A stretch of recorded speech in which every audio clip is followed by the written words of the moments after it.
What's up guys, welcome back to another video. In this episode we are going to be unboxing the one and only, the most used laptimer in Australia, the Speedangle Apex laptimer. This is the new version, the new model. Before that it was just, I think, Speedangle CMOS or whatever. Now this is the Apex version. It has a lot better screen, a lot better, it's a lot easier to read, and it just is improved a lot from the old version, and that's why the older version is now discontinued, and they're purely focusing on selling these laptimers. From all the reviews that all our customers have, these laptimers are gold, you know, and they are a very good investment, especially if you want to start tracking all your or logging your data on when you're out on the track. So it doesn't matter if you're a serious track day rider or a professional or an amateur racer, this is something that can help you identify areas where you can improve and get faster and maybe even safer to say, because it does allow you to analyze a lot more data than what you would normally do. So I'm going to be using this one. This is the one that I'm going to be installing on my bike, and I thought I'm going to do an unboxing video. I will talk about it a little bit, and then once I do my first track day, I will compare what I've been using previously, which is a lot cheaper in terms of cost, and to see if this is better than that. I used to use the Race Chrono software installed on a smartphone.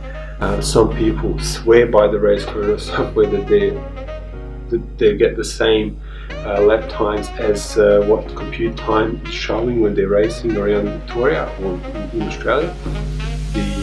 This lap timer, like the Speedangle Apex one, kind of logs a lot more data that you can sort of follow, including the angle of cornering angles and stuff like that. So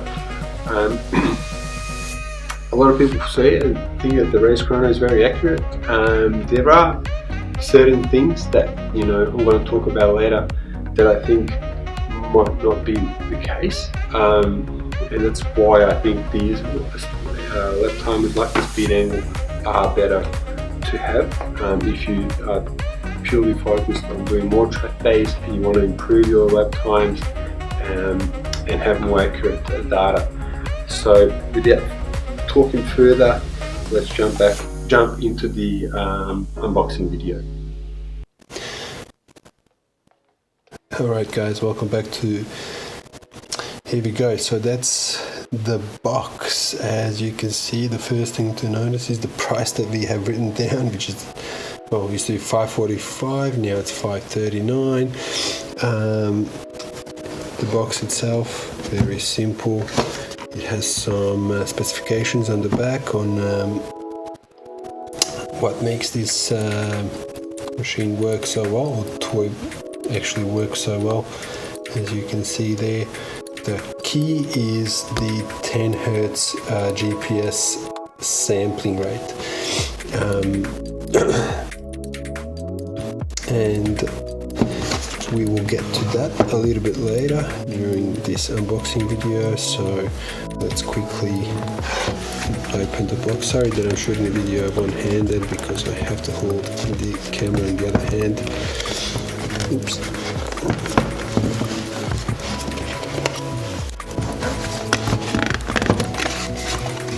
Here we go, it's pretty tight. And there you go, straight away as soon as you open it, you see the, there you go, it's probably a little bit better. You see the laptimer itself, so that's the whole biggest part of it, the biggest unit. So the monitor, the screen, the computer, the logging device,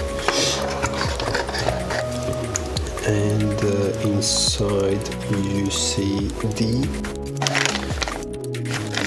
mounting items, products. So the user manual, and more stuff to help fit the bike, which is some of the Velcro to help, unless you want to use the GoPro mounts that it's compatible with. And this is the cornering or the angle sensor that you hook up via the USB that comes with the monitor. This is, I think, some other stuff, and you get some nice, pretty cool stickers to glue on your bike. And make sure if you get one to do it. It gives you a little bit more extra horsepower. Now, let's have a look at this monitor. Let's take it out of this box. This housing.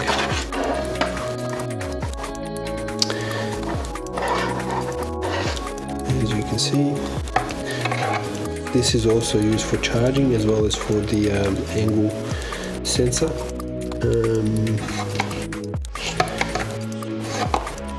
It's not like I've seen chunkier laptimers. It's not as like the old version is a little bit thinner, I think.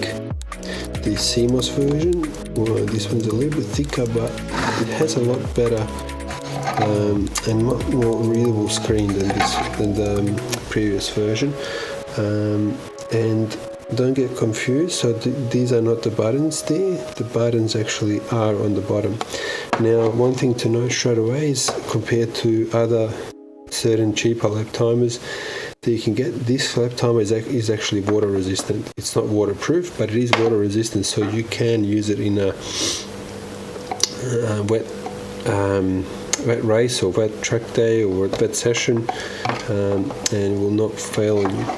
They do come with a manufacturer's standard 12-month warranty as well. Now let's power this one on. Alright, so straight away it comes up with the disclaimer and all the other stuff, jargon. So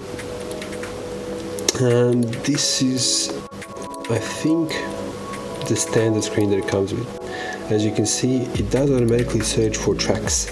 You can manually set a track. It comes preloaded with pretty much all the latest Australian tracks that you can find.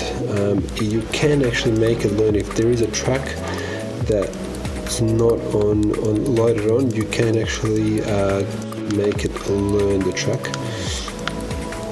So if you press the menu button here, you can then get into the menu, and from the start, this one basically shows you the display, so you can choose what you want to see on the display once you're out on the track. So this one is basically set to lap time and sector.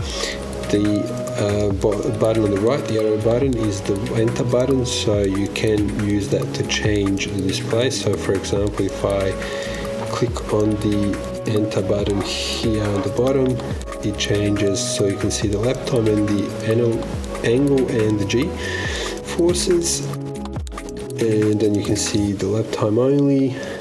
No distraction means that once the lap timer starts on the track, it will turn off. You'll see a red light flashing to know that it's on, but it will not be showing you any lap times. And some people might think that the showing the lap times is distracting, so they don't want to sort of be able to see the lap times while on the track, and just have it. They want to just have them recorded, that's the function that this is for. And then basically the next one is again lap time and speed, so you can want to see your kilometers an hour.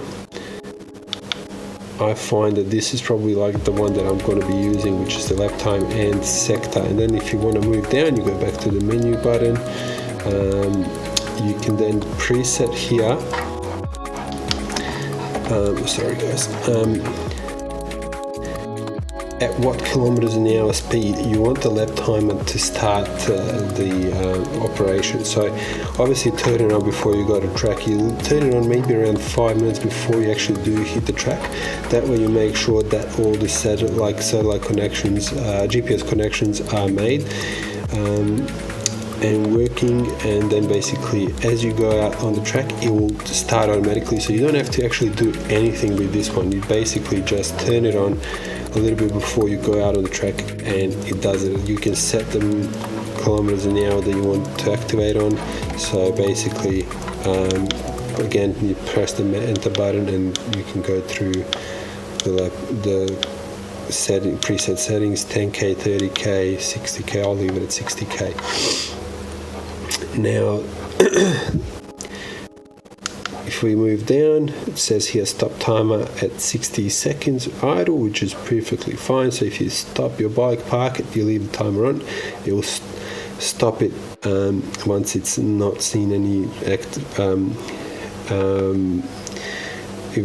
once it's basically not seeing any movement, it will stop after 60 seconds. Freeze time, I'm not sure exactly what this one is. I think this one has to do if you did a personal best after your lap. It shows you the personal best for 20 seconds. It freezes the time for 20 seconds, then basically goes back to the lap timer, active lap timer, or the active lap. Freeze until time ends. I'm not sure what that one means, so I haven't read that one. Time get predictor with bar. So this one basically shows you if you're faster or slower than your previous time, or your previous best lap time during that session. And you can set it as a bar or as in digits. So I'll leave it as a bar. So I'm not too fussed about it at this stage. Line next 60 meters. I'm not sure what that one is. I have to go through the user manual again. And system settings, let's go into that. Let's see what that shows. GLONASS on, that's the other version of GPS, which is fine. Go through the next one. Vibration filter on, low, it's fine. Speed units, so you can change it into miles an hour, kilometers an hour. LCD brightness, you can adjust that. Time zone, you can adjust it to your local time zone. Save settings and exit, yes please. Track list, you can then go into track list and set the track manually. So let's have a look here. So you can see all the tracks available. Obviously you can see on the top obviously the battery and how much battery life you have. It's supposed to have about 15 hours operational battery life, so it should be enough for a whole day. How do we get out? I think we get out of this one by pressing the on button again. So yeah, manually you can select the tracks. Let's see, so where were we? I think we're kind of at the end of the menu. Save settings, yep. And that's what it looks like. So I think that's the active lap time, and that's your previous lap time that it shows there. Might be, or maybe the best lap time. I'm pretty sure it's not the fastest lap. I think it's the previous lap. So to turn it off, you hold the on button at the bottom for a while, and then just turns off by itself.